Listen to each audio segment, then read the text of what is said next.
Students, आज हम एक और इम्पॉर्टेंट और न्यू टॉपिक डिस्कस करने जा रहे हैं जिसका नाम है मिनरल न्यूट्रिशन इन प्लांट्स में भी मिनरल्स की रिक्वायरमेंट होती है और मिनरल्स की न्यूट्रिशन प्लांट्स में क्यों ज़रूरी है और ये कौन कौन सी टाइप्स में मिनरल न्यूट्रिशंस को जो है ना वो डिवाइड किया गया है। आज हम उसको समझने की कोशिश करते हैं। तो जो प्रोसेस होता है वो प्रोसेस जिसमें क्या होता है, एब्जॉर्प्शन होती है, डिस्ट्रीब्यूशन होती है, यूटिलाइजेशन होती है किसकी, मिनरल सब्सटेंसेस की बाय प्लांट को। तो उस प्रोसेस को हम क्या कहते हैं, मिनरल न्यूट्रिशन कहते हैं।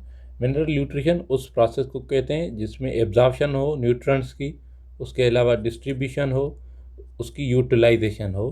तो ऐसे प्रोसेस को हम क्या कहते हैं, मिनरल न्यूट्रिशन। क्या कहते हैं, मिनरल न्यूट्रिशन। तो मिनरल न्यूट्रिशन क्या है और उसको समझने की कोशिश करते हैं।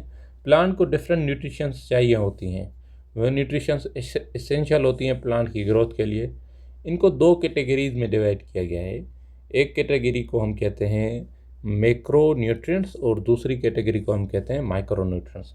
आपको ये समझने की बात यह है कि मैक्रो का मतलब होता है ज़्यादा, माइक्रो का मतलब होता है स्मॉल, या किसी को मैक्रो को आप समझ लें लार्ज क्वांटिटी, और माइक्रो का मतलब है स्मॉल क्वांटिटी में हो या कम क्वांटिटी में जो रिक्वायर हो।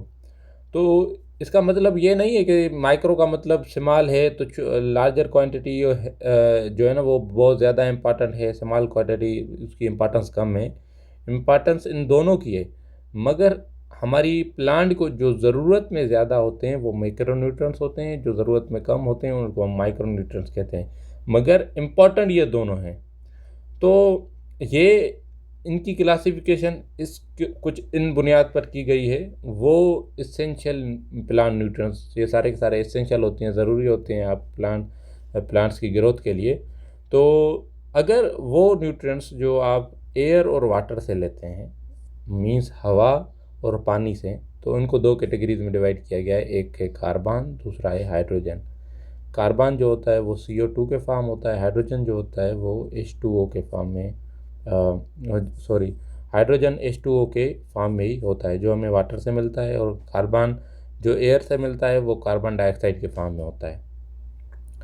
उसके अलावा जो मिनरल न्यूट्रिएंट्स हमें सॉइल से मिलते हैं, सॉइल का मतलब है हमें ज़मीन से मिलते हैं, तो वो जो हैं उनको दो कैटेगरीज में डिवाइड किया गया है। एक है मैक्रो का मतलब है लार्ज, जो मिनरल्स ज़्यादा क्वांटिटी में हमें चाहिए, और दूसरे होते हैं माइक्रो न्यूट्रिएंट्स। फिर मैक्रो को दो कैटेगरीज में डिवाइड किया गया है। एक होता है प्राइमरी, दूसरा होता है सेकेंडरी। प्राइमरी वो हैं जो हमें जो है ना वो मैक्रो न्यूट्रिएंट्स में भी पहले नंबर पर जिनकी रिक्वायरमेंट है, वो जैसे कि नाइट्रोजन है, फास्फोरस है। नाइट्रोजन और फास्फोरस प्राइमरी न्यूट्रिएंट्स हैं, प्राइमरी मैक्रो न्यूट्रिएंट्स हैं। उसके अलावा सेकेंडरी मैक्रो न्यूट्रिएंट्स में कैल्शियम और मैग्नीशियम आते हैं।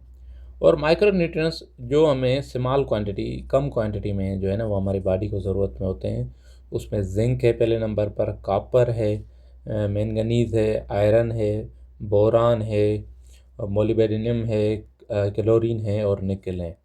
तो ये इनकी हमारी जो है ना वो प्लांट की न्यूट्रिशन में और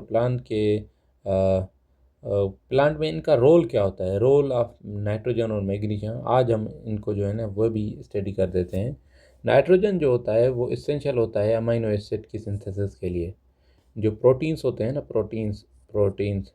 प्रोटीन्स अमीनो एसिड से बनते हैं, और अमीनो एसिड की सिंथेसिस के लिए नाइट्रोजन जो है ना वो इम्पॉर्टेंट कंपोनेंट होता है। वो क्या होते हैं, बिल्डिंग ब्लॉक्स होते हैं प्रोटीन्स का, आपको समझ में आना चाहिए। अमीनो एसिड का नॉर्मली नाइट्रोजन अमीनो एसिड की जो है ना वो क्या होती है, जो है ना इम्पॉर्टेंट रोल प्ले करता है। तो ऐसे समझे कि नाइट्रोजन उसकी बैकबोन है। और जो नाइट्रोजन है इसके अलावा जो है वो क्लोरोफिल की प्रोडक्शन, न्यूक्लिक एसिड और एंजाइम की जो है ना प्रोडक्शन में भी जो है ना इम्पॉर्टेंट रोल प्ले करता है।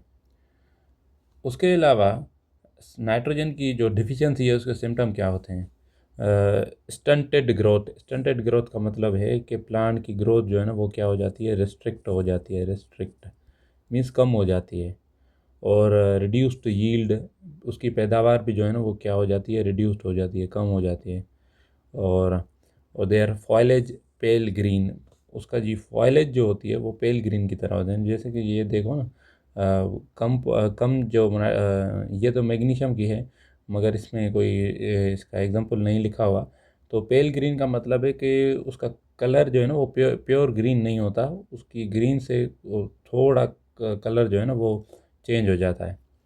और मैग्नीशियम मैग्नीशियम जो भी है वो एंजाइम्स की, many enzymes in plant require magnesium require करते हैं। और क्लोरोफिल की बनावट के लिए भी मैग्नीशियम इम्पॉर्टेंट है। तो ये फोटोसिंथेसिस के लिए भी डायरेक्टली या इनडायरेक्टली मेन रोल प्ले करता है। तो ये भी एक इम्पॉर्टेंट जो है ना वो मिनरल है प्लांट की ग्रोथ के लिए। और अगर इसकी कमी हो तो magnesium deficiency is the most prevalent on the Sandy textures. जो भी सैंडी सॉइल्स होती हैं उसमें मैग्नीशियम की जो है ना वो कमी होती है। और सब्जेक्ट टू लीचिंग, वो लीचिंग हो जाती है उनमें, particularly during seasons of excessive rainfall. जब एक्सेसिव रेनफॉल होती है तो जो मैग्नीशियम उसमें उस सैंड में होती भी है तो वो जो है ना वो बह जाती है पानी से। प्रीडोमिनेंट सिम्टम ये है कि इंटरवीनियल क्लोरोसिस, ये एक सिम्टम है। डार्क ग्रीन वीन्स, ये डार्क ग्रीन वीन्स जो है ना वो प्लांट्स में जो है नज़र आती है। Yellow areas between the veins, yellow areas जो है ना वो आपको नज़र आएंगी बिटवीन द वीन्स प्लांट्स में। The bottom leaves are always affected first, जो बॉटम होता है लीव का वो अफेक्टेड फर्स्ट होता है। उसके बाद जो है ना बाद में सारे के सारे जो प्लांट की लीव्स होते हैं वो तबाह होना शुरू हो जाते हैं, उसका कलर चेंज होना शुरू हो जाते हैं। जब मैग्नीशियम पूरी कंप्लीट हो तो उसमें क्या होगा कलर, जब मैग्नीशियम लो हो जाए तो उसका कलर क्या होगा। तो ये आप देख सकते हैं। शुक्रिया।